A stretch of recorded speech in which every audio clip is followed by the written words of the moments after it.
Sejam bem-vindos ao Me Explica Direito. Aqui a gente apresenta temas que envolvem direito e sociedade através de entrevistas com especialistas nas mais diversas temáticas. Hoje, o mundo de informações que não cessam e são tratadas e processadas a todo tempo, não apenas pelos humanos, mas também pelas máquinas. O nosso tema do momento é Direito e Inteligência Artificial. Vamos conversar sobre o cenário que tem ditado os nossos destinos, as máquinas que nos mapeiam e conduzem muitas vezes as nossas decisões e interferem nas nossas vidas, nos roubam a nossa privacidade e até o nosso poder de escolha. Contamos com a presença de um convidado importante, mestre em Direito e doutor em Linguística e professor do Departamento de Direito Privado da Universidade Federal do Rio Grande do Norte e encarregado de dados pessoais, também da UFRN. Seja muito bem-vindo, professor doutor Anderson Lanzillo.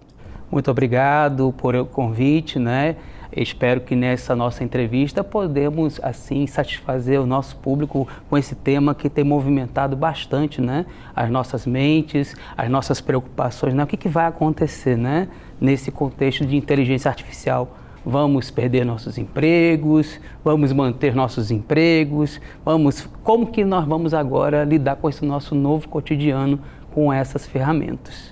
Então eu já vou pegar a deixa que o senhor perguntou aqui. Vamos mudar cada vez mais e, primeiro, o que é inteligência artificial? Pronto, Vamos aqui colocar para o nosso público, de uma maneira bastante simples para se entender, Antigamente, eu tenho um programa de computador. O que é um programa de computador? É uma receita de bolo, que a gente chama de algoritmo, Então você vai descrever como uma receita. Primeiro passo, segundo passo, terceiro passo, quarto passo.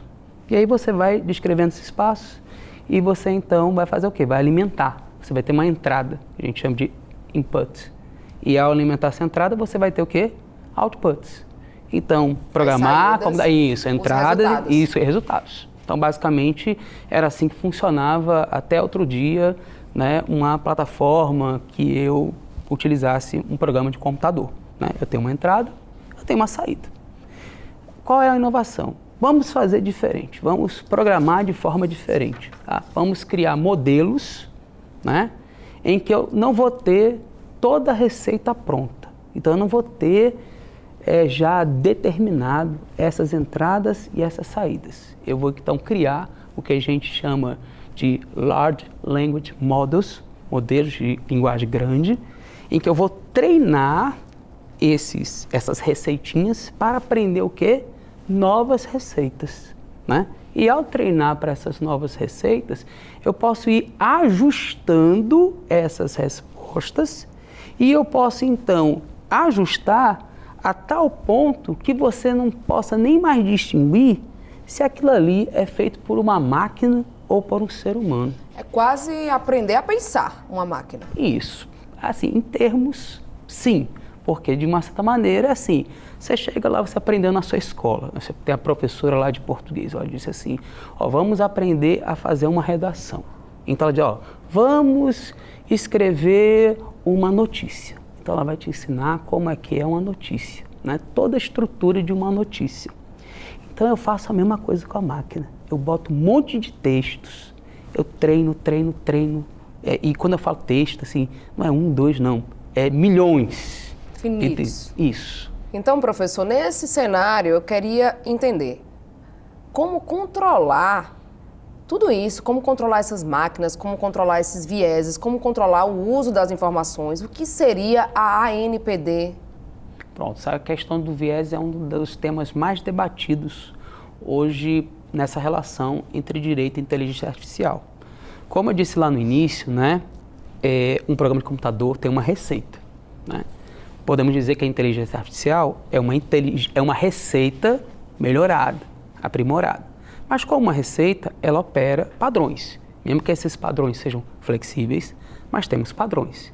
E aí um problema que acontece em várias situações práticas, no uso dessas ferramentas, é que muitas vezes elas têm resultados que tendem a situações que ferem direitos fundamentais. Então, um exemplo. Discriminatório. Isso, discriminatório. né? E aí, por mais que a gente aqui esteja discutindo um projeto, uma lei específica, mas os direitos fundamentais, humanos, constitucionais e previstos na legislação geral, eles existem e precisam ser cumpridos, né? Então, um exemplo, né? Você tem um processo de contratação, tá? E nesse processo de contratação tem os parâmetros daquele cargo. E muitos desses processos agora estão rumando para quê? Para decisões automáticas. E o que acontece? Em algum desses processos foi verificado que sempre o perfil dos selecionados... O padrão antigo... É sempre o mesmo padrão, né? E sem um perfil. Tipo, né? Sempre é homem, então ele consequentemente vai buscar aprovar um homem. Porque também isso acontece. Se eu trabalho com uma base de dados, ela trabalha com algo que não é instantâneo, é do passado para a frente, né? Então você precisa ter sempre um cuidado, por isso que a gente tem que discutir uma regulação, porque eu tenho vários elementos para fazer com que essa plataforma não esteja acima da lei. Ela precisa cumprir a lei.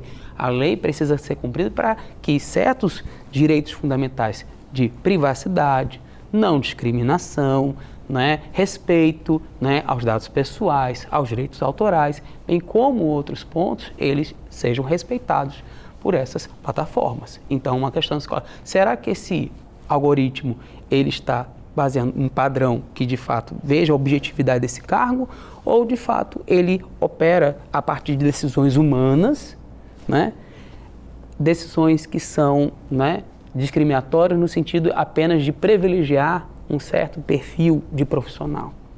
E isso nós podemos ter dessa questão de contratação, mas também e outros, né, e outros parâmetros que cada vez mais vamos aí enfrentar da sociedade pelo uso abrangente disso. E aí a gente tem a NPD. O que seria a NPD? Pronto, né?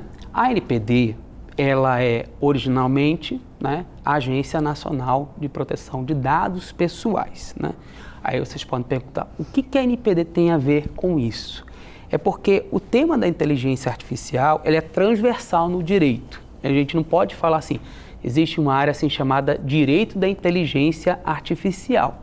Na verdade, quando a gente fala sobre isso, é um elemento, assim, por várias áreas do direito, e uma delas é dados pessoais. Por quê? Se eu falei aqui de base de dados, então vocês têm que entender aí de casa que eu vou pegar os seus dados, aquele que todo dia você, né, aquela fotinha, aquele textozinho, aquele videozinho, aquele like. Que é like. O maior ativo do mundo, é o nosso dado e a gente não pensa nisso, né? A gente só coloca. Isso, porque antes era assim, ó, eu vou pegar esse dado pessoal, por exemplo, o Facebook, né? Eu vou pegar e vou fazer agora o quê? Vou fazer propaganda direcionada. Só que agora tem o que ele quer. Não, agora eu não quero só isso. Eu quero alimentar um sistema para que eu, aquilo que os meus usuários postam, como eles fazem vídeo, várias coisas, desenho, todo o seu trabalho que está ali postado, ele possa aprender e possa puxar para uma máquina e você só com prompt, sem nenhum conhecimento daquilo ali, faça para mim um desenho no estilo tal. Por exemplo, no início das ferramentas, desenho no formato da Pixar. Não sei se a professora já viu isso. Daí, lógico que sim. Pronto, já viu, né? Então, o que acontece? Aí as pessoas, peraí, né? Eu não estou sabendo disso. Então, isso foi uma mudança recente, foi, se eu não me engano, no mês passado. Então, a NPD teve que intervir nessa questão porque existe uma lei, a Lei de Dados Pessoais. Então, é necessário que as pessoas tenham sido avisadas, que elas tenham consentido disso e outras garantias que a lei coloca no caso de proteção de dados pessoais. Falando sobre essa questão aí que o senhor disse que foi recente, eu queria que a gente entendesse um pouco melhor, então, como se dá a atuação da NPD, que protege os dados pessoais no Brasil, e esse grupo que está sempre envolvido com muita polêmica, porque provavelmente é o grupo que detém as plataformas de redes sociais mais conhecidas e mais propagadas no Brasil, porque a gente sabe que tem um monte, mas no Brasil, majoritariamente, se usa Instagram, se usa Facebook. E eu pergunto, o que é o Grupo Meta? O que aconteceu com relação à NPD e o Grupo Meta, recentemente? Pronto, para que o nosso telespectador... Meta talvez seja uma palavra que não faz sentido. É porque Meta é o nome da empresa que é agora... dona do Facebook e do Instagram. Isso, e do Instagram. Então, assim, é porque a gente conhece mais pelo WhatsApp, pelo Instagram, né, pelo Facebook. Mas, na verdade, hoje, o dono da Meta, né? Então, o que aconteceu, né? Ela disse assim, olha, vocês saibam que a partir de agora, tudo que você postar aqui, seja desenho, textos, curtidas, todo o seu conteúdo, nós vamos utilizá-lo para treinar a nossa, o quê? A nossa inteligência artificial, tá? E dentro desse conteúdo, dados pessoais de todas as categorias, né? Desde aquele mais simples até que eles chamam de sensíveis e de populações, né, mais vulneráveis, como crianças, adolescentes, idosos, e especialmente criança, adolescente, veja, muita gente criança que usa, né, Instagram, sim, adolescente, né? E muita gente não sabe. E que não pode dar o consentimento da forma que eles queiram. E muita gente não sabe que essas plataformas, elas têm sim idade mínima. As pessoas sequer conhecem essa informação. Pronto, 13 anos, 18 anos, e tá lá um monte de criança usando WhatsApp, Instagram, e um monte de plataforma, aquelas plataformas que é famosa porque é a plataforma da dança, plataforma... E a gente nem sabe que não é para usar. Justamente, né? Pelo menos de forma de regulação interna seria 13 anos, que é até questionável no Brasil, mas eles colocam desta forma.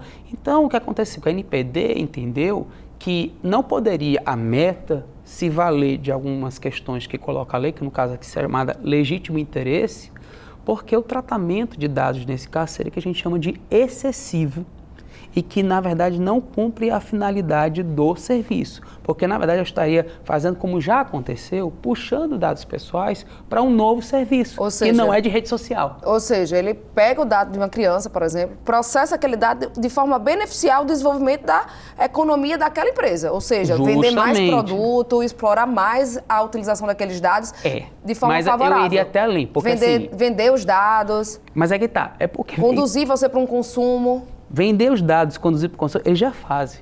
É ir além disso. E que tipo de coisa pode ser feito para ir além? Porque isso já é muito grave. Porque, a partir disso, eu tenho uma base para trabalhar que eu posso oferecer, inclusive, para programas, por exemplo, eu quero um programa para criar vídeos por IA. Entendeu? Que não esteja relacionado com uma plataforma. Ou como gráfico, né? Desenhos e ilustrações. Isso já está acontecendo. E o que acontece?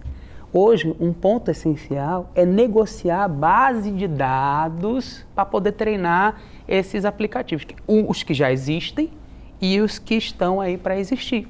Então, há uma corrida para pegar todas essas bases de dados. E qual a melhor base de dados? Porque é alimentado constantemente e com dados que pretensamente são reais, porque é a nossa vida cotidiana, do que a rede social. Entendi. Eu me lembrei de uma entrevista que eu assisti de o titular de uma das maiores empresas do Brasil de farmácia. E ele explicando que a inteligência artificial fez com que essa empresa crescesse muito.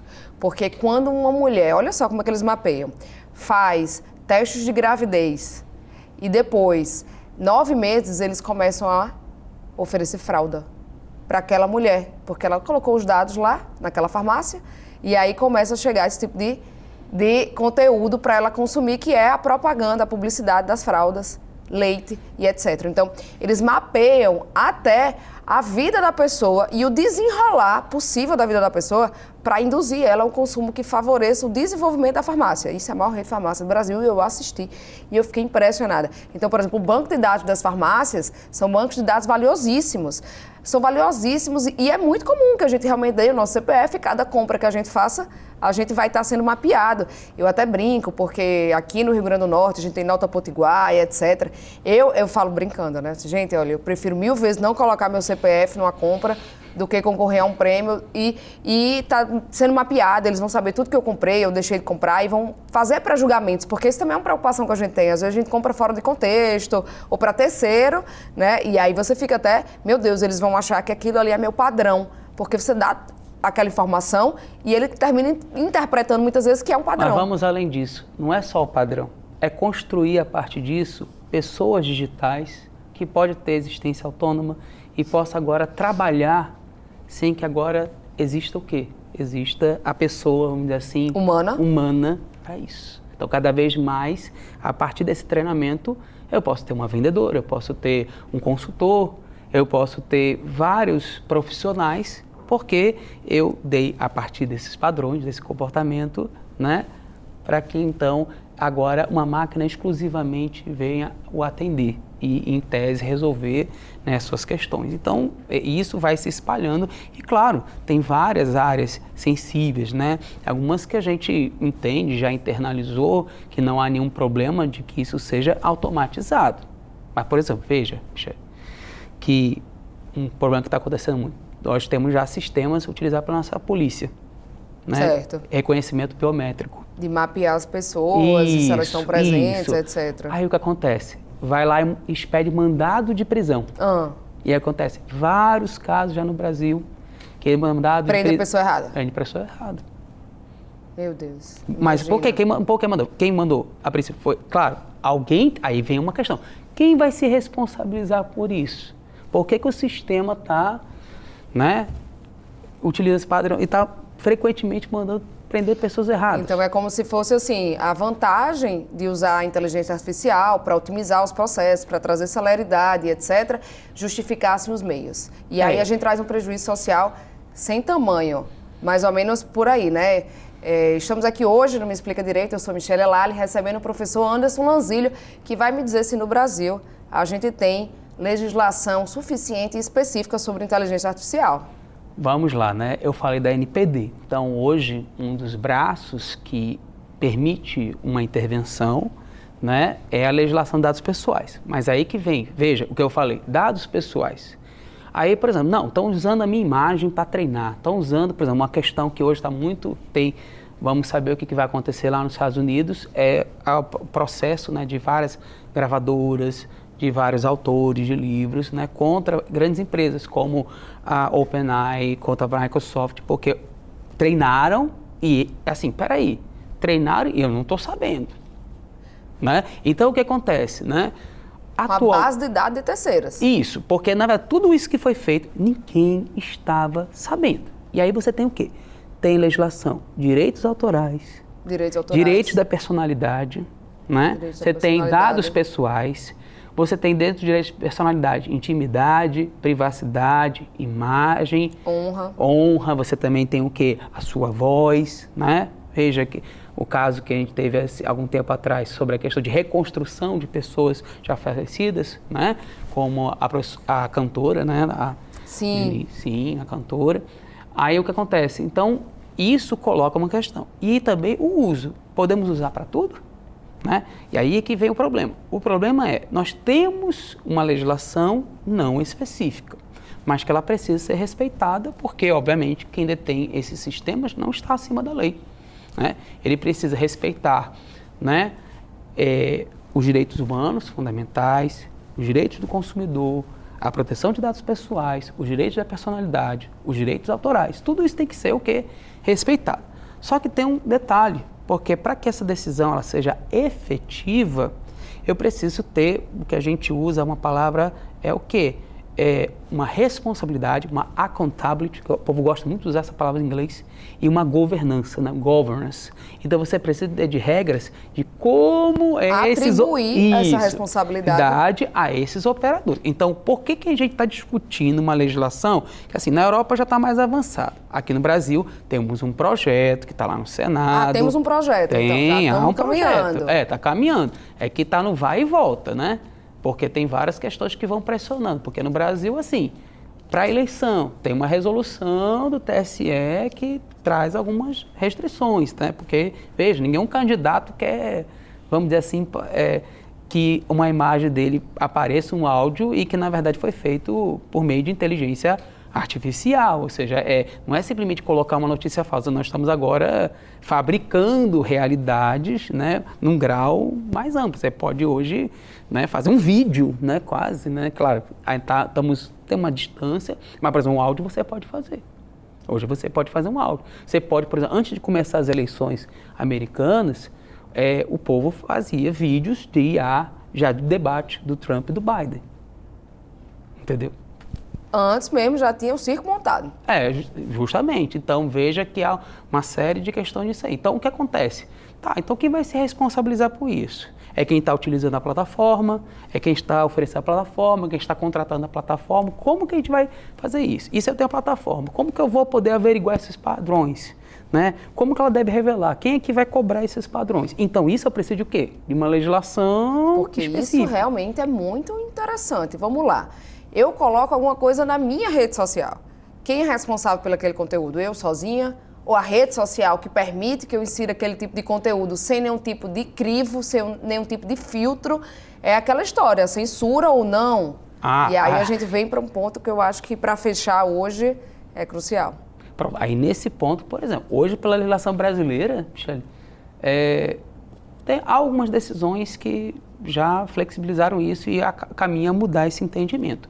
Mas hoje, pelo marco civil da internet, a responsabilidade é do usuário, porque os donos de plataforma... Não tem como controlar eles tudo. São o quê? São tratados como a gente chama intermediário. Que intermediário? Olha, eu deixei aqui para você, né? Um espaço. Um espaço, eu use, né? E então, tese, não, se fulano xingou fulano, disse uma mentira, é problema de fulano. A legislação hoje brasileira ainda está calcada, está alicerçada nessa ideia, né? Mas o que acontece? É que essa ideia já perdeu força. Na Europa já não é mais assim. Então, não, peraí, tudo bem, mas você tem que ter alguma responsabilidade. Eles são grandiosos, eles têm condições, eles têm interesse monetário em desenvolver a plataforma. Marco Civil de 2014. Então, veja, são quantos anos? 10 anos. 10 anos. Já mudou o quê? Muita coisa. Sim. Então, hoje a perspectiva é bem diferente. Antes a gente falava de uma internet, que você postava o seu conteúdo. Hoje, essas plataformas, o que a gente aprendeu? Ela pega o seu conteúdo, utiliza esse conteúdo, trabalha esse conteúdo.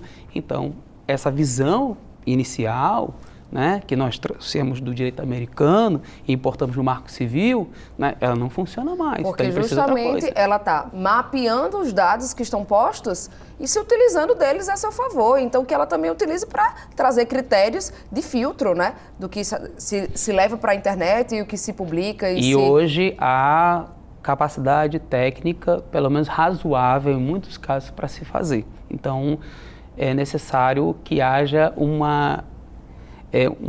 recalibramento, né, dessa balança, né, porque o direito, né, é o equilíbrio, né? Então, atualmente também se pensa nisso, por quê? Porque hoje nós estamos muito vulneráveis, porque hoje o que existe é autorregulação.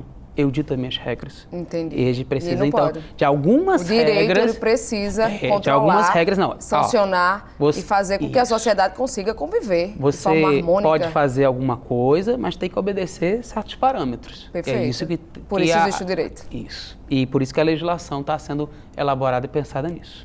No Me Explica Direito de hoje, conversamos com o professor Anderson Lanzilho, da UFRN. Muito obrigada, professor, pela sua participação. Obrigado aqui e fico muito feliz aqui pelo convite e me ponho à disposição para toda essa discussão, para ampliação e aquilo que o público desejar ouvir. Muito obrigado. Você pode ouvir o nosso programa sempre às quartas-feiras, ao meio-dia, na FM Universitária e rever quando quiser no YouTube TV URN. Até a próxima.